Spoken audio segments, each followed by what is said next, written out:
Hi, welcome back to my channel. I was absolutely blown away by the lovely response to my last clip, which was about Depeche Mode Somebody. If anything summarizes Martin Gore's songwriting, it's got to be that opening line. Words like violence break the silence, come crashing into my little world.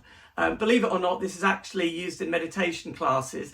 It started off as an accompaniment, much slower tempo, to Martin singing with a kind of organ, a harmonium. Anyway, here's a quick breakdown, then I'll go into more detail afterwards. Please do subscribe. I'd love to do more of these kind of videos, and your support and feedback is absolutely invaluable. Okay, I'm going to start with a very quick overview of the song. The intro goes like this.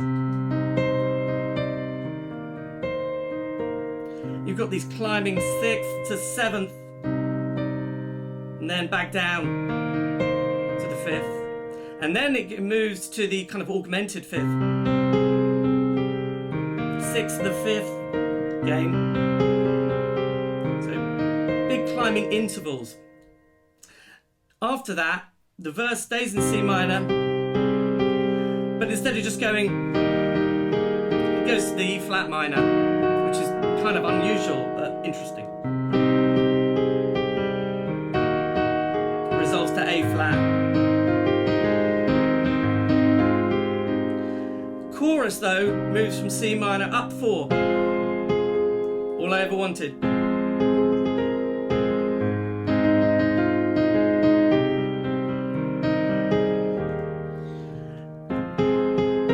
Words are very unnecessary.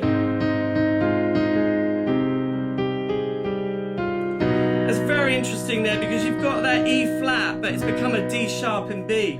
You can play that E flat throughout the song across C minor, E flat major, E flat minor, and then B, which normally is the chord 5 of E minor, completely different key center. Just a little more about the background to enjoy the silence. Just imagine you're Martin Gore. It's 1989, so this is pre-grunge. Obviously his lyrics deal with gothic, intense, and some would say depressing themes, almost film noir themes, and that's reflected in the electronica of the production, especially using all of those synths I used to lust after when I was a kid, ARPs and Moogs and Prophet 5s, Roland Jupiter 8s.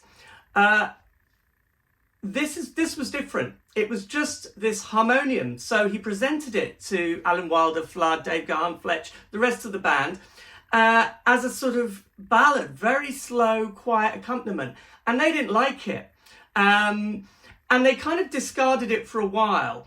But then Alan Wilder, and I know he has his myriad followers still on various social media channels, Depeche related, it was his idea to, again, inject that special musicality and pianistic arrangement along with their producer Flood. And together they made this ballad into really, it's the highlight of Depeche's live sets. It has been for really 30 years, really since 35 years.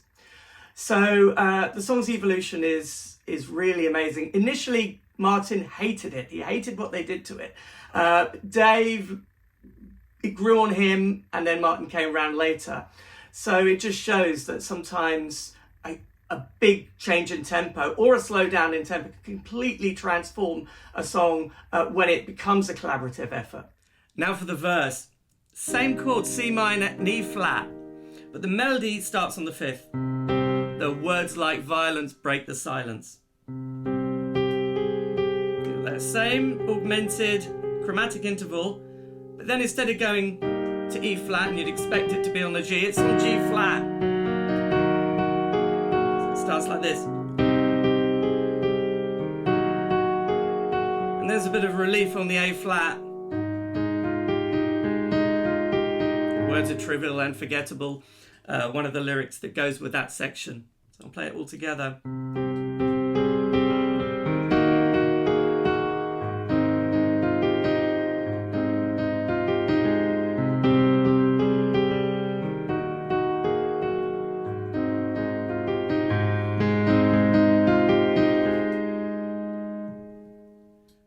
going to have a look at the chorus and the vocal melody that goes with it.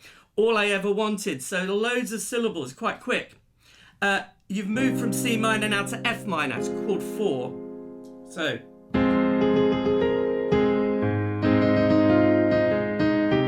Back to C minor.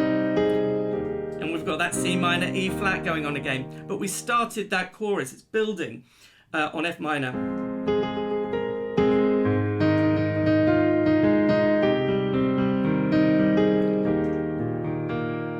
Carries on, words are very unnecessary. Back to the C minor again, but no E flat. We're going again, just like that E flat minor earlier in the verse. It's unusual. D sharp in B. It's called harmonic interchange, modulation interchange, some people know it as. So here it is. Now after this chorus, you've got a new melodic line that is over exactly the same chords. It goes like this.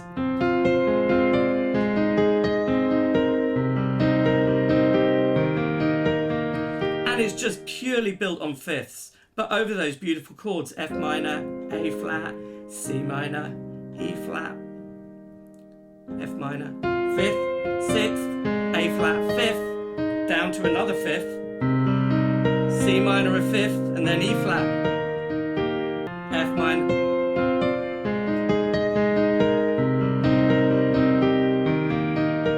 And then a second melody, right towards the end, at the climax of the song, a new theme begins. And I'm going to play this in octaves. I couldn't stop playing it when I first worked it out.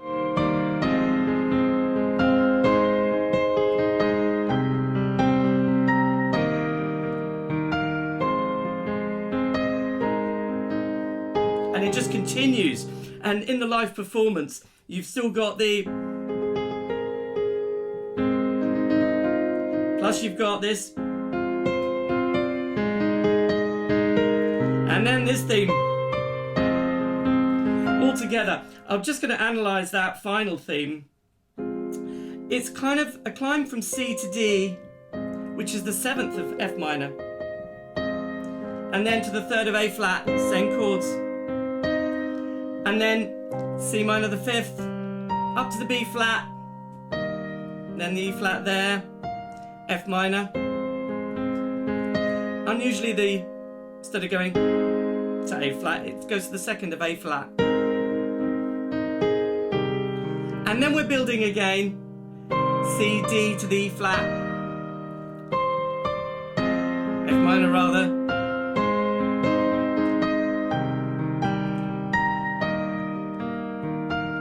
Playing it in octaves to give it more effect. There's the 2nd of A flat. It just continues building. What a song. One thing I haven't mentioned is the online impact of this song. When you look up top 10 lists, which are so prevalent on platforms like YouTube, you'll often see the top 10 live albums or top 10 live performances. In terms just of viewing figures, something like 250 million people has watched 2 versions of Enjoy the Silence. It has a huge following worldwide. The performance in Berlin, and there was a performance also on, I think it was a Jay Leno, it was a late night talk show. Depeche Mode are one of those bands who were originally kind of relying just on sequence synths, but they became so much more than that. A true stadium, well, arena busting live act. And if any of you have watched them live perform Enjoy the Silence, you'll know exactly what I mean. It's thrilling. Anyway, look, thanks for watching. Let me know any other song suggestions you'd like, how you'd like this channel to further develop. And I'll see you next time for hopefully more Depeche. See you then, bye.